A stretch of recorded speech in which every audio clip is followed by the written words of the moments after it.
Good morning, good afternoon, good evening, folks. Michael Zuber, one rental at a time. We are doing a three-part series with the three amigos, and this is number 3. What are the risks to the 2022 housing market? How you doing, Dion? Howdy, I'm doing great. You just listed off a bunch of threes, and former law enforcement, the rule of threes is always a gunfight. 3 rounds, 3 seconds, 3 feet. So my brain went to a different place, but I'm doing great. Ready for round 3. I am more frightened right now than I've ever been in my life. Just kidding. Matt, how are you? I'm doing awesome and thankfully well armed. Man, this is we're just talking about guns and bullets and stuff. I'm gonna throw some guns. Anyways, guys, I want to talk about the risk of the housing market, really to the economy and the housing market, because I think there are some doozies out there. I'll actually go last this time instead of going first, because I think the risks are pretty clear to understand. So we'll go to Dion first. What's the first risk you see out there? Cool. I'm actually looking forward to this video because I want to find out what risks you guys see coming. Because some of the same risks that most new investors think are a risk, to me, were never a concern. Yeah. The risk is how long, if we have a unit sitting vacant for how long, yeah, how many months of rent can we miss? And it was like, no, there might be a chance you have to lower rent until you get somebody. That's the risk. Or the main risk of most new investors, what if property prices drop? I think like most investors, we would be excited. Yes. Like, yeah, even though we own assets, we would love to find a fire sale and go shopping. So my concern is what could happen that would impact rents. And as affordability comes down and interest rates go up, that's less buyers creating more tenants. So I don't see it, but I'm curious if people watching can leave a comment below. What do you think could cause rents to come down? Okay. All right. Well, I have an answer to that, but we'll see what folks say in the comments below. What's one of the first risks you have, Matt?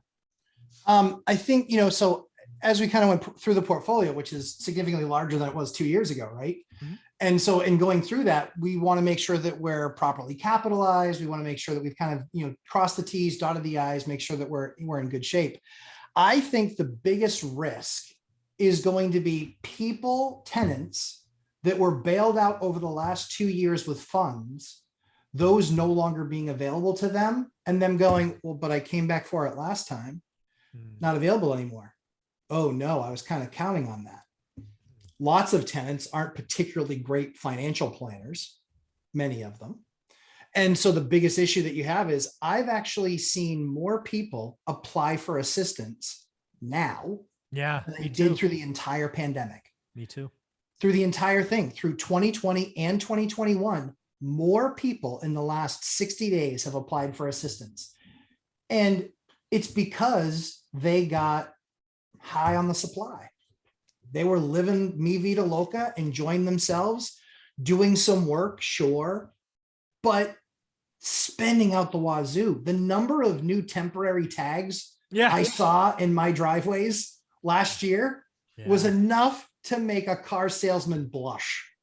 It was a lot of new cars and a lot of new cars to those folks. Yeah. So everybody took the opportunity to spend time upgrading a lot of the things around them. So I believe one of the biggest risks is the fact that these programs are going to be gone and that people are going to be stuck and they're going to be getting evicted. Well, yeah, they've been conditioned to take the free money and they didn't adjust their spending. In fact, their spending went up.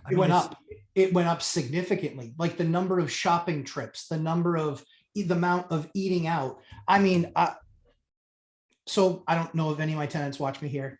So I am connected with a number of them through Snapchat. They have lived an awesome life the last 18 months. Yeah. They really have. Your landlord's on your Snapchat. That's not good. Yeah, it's really not. It's really not. That nothing good can come of that. So let the blocking begin. Yeah, nothing good can really come of that. But I've seen it. I've seen the lifestyle creep, and it wasn't a little bit. It wasn't a little. It was a lot. It was, this one girl, Ashley and I, we talk about, and this one girl has probably gone on since January 1st. She's done 3 flight trips. 3 times she's got on a plane to go somewhere for between 3 and 4 days.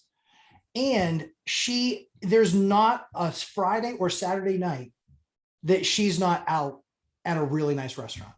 Yeah. It's free money. I mean, this is all stuff that is known. Free money is not respected. It No. is taken in when you helicopter money, you get free spending, you get inflation, and unfortunately you get people that are addicted to it. And then they're going to be all aghast and all shocked. Oh, you're not bailing me out. I'm going to lose my home where's the $5,000, the $10,000 you were given that you should have saved instead of spent on your 3 vacations? One of my good buddy's brothers owns a repo company. Yeah, well, they're going to be busy. He's already getting busy. And Yeah. he's like, yeah, it was nice to have the car for the year that I had it. Yeah, there you He's go. like, what? Yeah, there you go. So the biggest thing that I'm afraid of, and I frankly don't know how we avoid it, but the question is, which one do we get? And that is a Fed created market accident. Yep. This keeps me up a little bit because they either go too fast or they go too slow or they get lucky. I mean, those are the 3 options. If we go too fast, we run headlong into a steel barricade and the economy crumbles. Not a recession, a deep, dark recession. We go too slow, we not only get inflation, which we have, we get wage inflation, which becomes entrenched, which we then have the 70s, and we've got 4 5 years of inflation. Those 2 are the most likely. And then there's the get lucky part. Could they get lucky and land this plane on one wheel? Or was it, what was that airline pilot that landed in the water, Lucky or whatever his name was? That could happen. They could get lucky.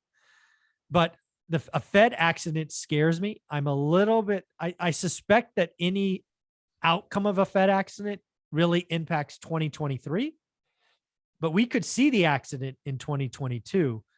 What do you think of that, Dion? Yeah, so the Fed stuff is above my head, and I think I end up either playing reactionary or listening to you instead of having like my own opinions on that. I think the biggest risk that we have going on might not affect exactly how I invest or somehow you guys invest most of the time, but I think flippers, with what's going on with interest rates, their projects are at risk.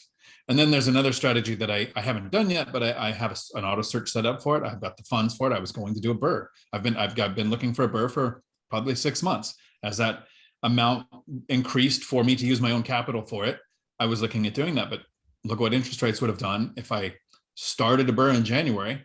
Right now, the exit would be, I'm just going to leave all my money in there. Yeah, I've been telling people, Burr, it's an advanced strategy. Anytime in real estate investing, you get something that is sold as the new sexy widget. Red flag. So you think people just started flipping houses in the last 4 years? Yeah, that's great. I mean, like, no. What's another risk either of you want to talk about for the year? The thing I mentioned in the first video would be some form of nationwide rent control. Yeah, that's a risk. Yeah. Another one I have that, again, I think we all realize is out there is World War III. Yeah. I mean, it's something we at least got to put on the table, right? The activities going on in Europe are not good. Nobody here blesses them. It's all bad. The fact is, it could get worse. Yep. You invade one NATO country, brings all of NATO. Then you get other very big countries picking sides. I'm not calling it. I certainly don't think it's in my base case, but if you're going to really want to talk about risks, you have to at least acknowledge World War III is a risk we should at least put on the table, I would think. It's single digits, but it's on the table. Yeah, it's on the and you look at how things are lining up. It's Russia and China against everybody else. And they've got a pretty good shot. They control a lot of supply chain. Yeah, that would be mutual assured destruction. That's yeah, very much so. God, I think the other risk is significant unemployment, like 15%, 12%. And at the end of the day, that's not, to be clear, I'm not worried about that number because it blows up my business. I'm worried about that number because of the number of people that it affects and the fact that I can't let them stay for free. Yeah. And that I can find somebody that will take the spot if it has to be discounted, like whatever. Like, landlords aren't dumb. Yeah. You know, they can sit there and they can say, well, I'm not sticking to my 22 and that's the way it has to be. When I got 8 people that will pay 18, maybe I squeak 19, then they're still making a nut. They're still making their nut, no problem. That's the issue that I see, is that landlords do have to understand, I don't care, like the lease is what governs our arrangement. Mhm. But if unemployment all of a sudden goes to 15% and somebody contacts me and says, hey, listen, lost my job, good news, got another one, but it pays me a lot less. If you're a good tenant, I'm probably going to work with you. I did it during everything else that happened in the last 2 years. I'm probably going to work with you. Yeah, no, I did it a lot, right? Because this is my first pandemic. I worked with a lot of people. I think we ended up forgiving, not government paid, like we forgave almost 50 grand in rent. Yeah. That first year. Because again, we forgave it before the government programs came out, because I don't have any faith in the government. So I did the right things where we could. So yeah. Unemployment going to double digits is a fear. I don't see it. I don't see it going to double digit, but I see it doubling. Right? It's 3, 6. It's going to go to 6 or 7. 6, 7. Yeah, 6 or 7% is not going to be hard to get to. No, yeah. But I think it can go double digits if just we go, you know, thinking about how big the mortgage industry and how fat the mortgage industry got, right? I think that there, between now and the end of June, I think there's 20,000 more, you know, originators that actually get that get unemployed. Yeah. I think that there's a lot of agents, you know, that sold 5, 7, 9 houses last year, and they've done 1 this year. Yeah. Or 2 this year. Yeah. So I think that whole industry that's been puffed up for a real long time and a lot of easy money. And if you can fog a mirror, you can do those jobs. Yeah. Now, granted, there's some people that are great at it, obviously, but there's plenty of people that just got in because it was the job to have. And then I think it's going to be the same thing on the construction side. I think it's going to be exactly the same thing. So I think that we start to peel away at it. And that's where I think we probably get to double digit. And yeah, I think that's something to be considered, you know, something to consider. You got one more risk, Dion? Well, I like that we did facts, questions, and risks with real estate. And we're already 3 videos into this, and never once did it cross any of our minds that Elon buying Twitter was going to have any impact whatsoever on our path to financial freedom. So I'm glad we're in a community where that doesn't matter. Yeah. True story. So the final risk I'll close out with, and it's really because of California and all the assembly bills running around, but I have to imagine they're across all 50 states, is local governments interrupting free market capitalism. We saw this in Portland, Oregon. We're seeing it right now in LA County. The California Assembly is looking at several bills that would punish landlords and take away almost some free property rights. And that's going to mess, if anything that happens first, hopefully it'll be unconstitutional. But again, as we've learned, that takes a couple of years. But yeah, the government can get involved the government could have good intentions implemented badly that have horrible outcomes. And, you know, one of the things that Portland has already proven, right? You want to go attack landlords for affordable housing, they will sell them and you will have less affordable housing. LA County is doing it right now. I imagine LA County sometime next year will report that they lost 10, 20, 30,000 rental units. I agree. You're going to get what you get. But so I think there's a lot of risks, certainly in California, probably more than other states, but I have to imagine all the other 49 states have some local risks that could come in. So again, lots of risks out there. As a real estate investor, I'm excited by what's coming. As an owner occupant, man, tough time. I get it. Affordability, interest rates, all those things, a recession coming.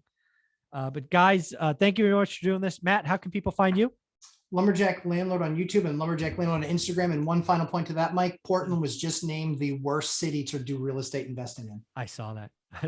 Great article. I was like, oh my word, I'd never go there. I'm actually headed there for a conference on the 13th and 14th. So if you're in the area, come by to the Northwest Expo. I'm the keynote speaker. Thanks, Matt. You're going to be de-invited.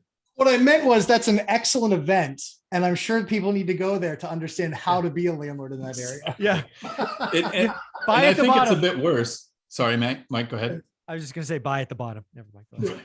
No, I think it's worse in other areas too. I mean, as bad as Portland getting voted, in Seattle, in the last couple of years, they've instituted a form of rent control where if in 6 months you do any kind of rent increase, tenants don't like it, you have to pay to relocate them. So it's a form of rent control.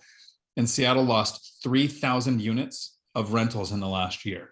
This is just, it's a series of dominoes, you freaking local politicians. And now Fix we the have problem, build some homes.